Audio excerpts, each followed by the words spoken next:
Hey guys, in case some of you didn't know, it's currently Project for Awesome time. For those of you who don't know, Project for Awesome is an annual YouTube tradition in nerdfighter communities which tries to get the trending topics page of YouTube to be dedicated to charities in order to get attention and raise money for a bunch of really good things. If you want more information about the Project for Awesome, the links are going to be down in the description. The charity that I wanted to make a video for is called St. Baldrick's. A lot of people actually haven't ever heard about St. Baldrick's, which I think is really sad because it is an awesome charity. So here's the basic premise.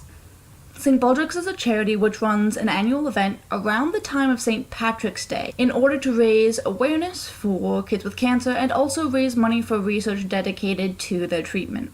Participants shave their heads in solidarity with kids with cancer and in return ask that people pledge donations to St. Baldrick's to support the charity. In turn, St. Baldrick's awards those donations to different grants based on merit.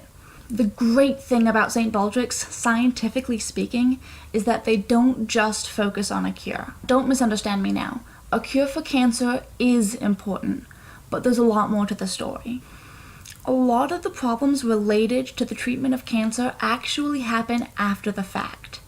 Chemotherapy is a really rigorous, dangerous medication, and radiation and surgery aren't always that much better. A lot of patients who end up without cancer and don't ever have recurrent tumors actually end up having health problems later in life related to their treatment.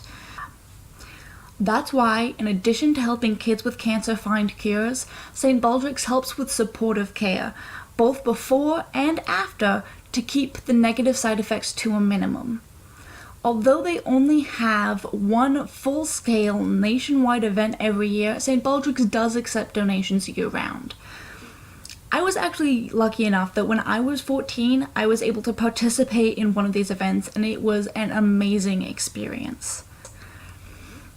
I had actually grown up with St. Baldrick's in my life. My mother is a pediatric neuro-oncologist, or a doctor who deals with kids with brain tumors. And so she'd actually participated a couple of times. When I was 14, I decided that I wanted to emulate her. So I made an account with St. Baldrick's to which people could donate, and I started making the rounds. I asked for donations at school, at temple, with my friends. It was really cool.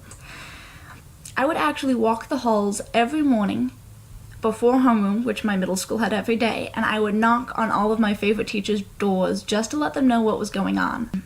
I don't remember the specifics of exactly how it worked, but somehow St. Baldrick's actually provided me with business cards and brochures that I could hand out to people so that they could learn more about what was going on.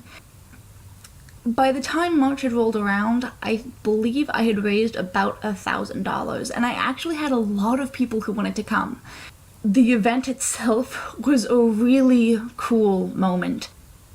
The woman who cut my hair was really sweet too. I had really long hair at the time, and so she asked if I was going to donate to Locks of Love, which I was. And then, before she ever took her buzz razor to my head, she made sure to ask that I was okay, that I was ready. It was really weird walking outside without hair for the first time. I could actually feel the breeze through my hair and on my scalp. The teacher that came actually filmed the entire thing too, and he was close friends with the technology teacher that ran our morning news show at my middle school, so that film actually ended up being broadcast to the school, which led to a lot of weird things.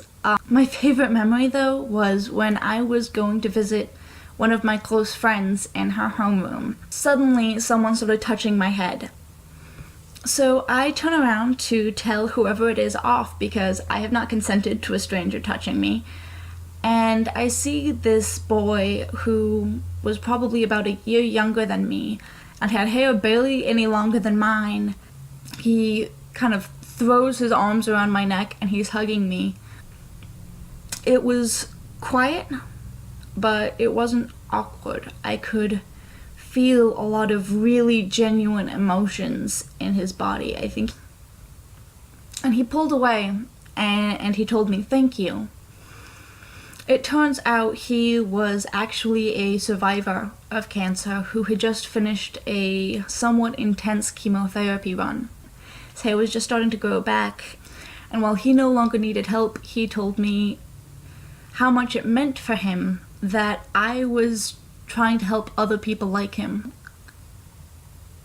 And the emotion on his face and in his voice, the gratitude that he felt, cannot be put into words. I may or may not have gotten choked up at the time. I might still cry sometimes when I remember it, but it was a really beautiful moment. So that's St. Baldrick's. Remember, they have an event every year, so even if you can't donate money, you can always donate your time, and your hair will grow back. Thank you for watching, and please consider following the links about the St. Baldrick's Foundation below to learn more and see about leaving your mark with kids with cancer. Thanks for watching, and please consider following the links to St. Baldrick's and Project for Awesome down in the description. We cannot do any of this without your support, and I really appreciate everything you guys do for us.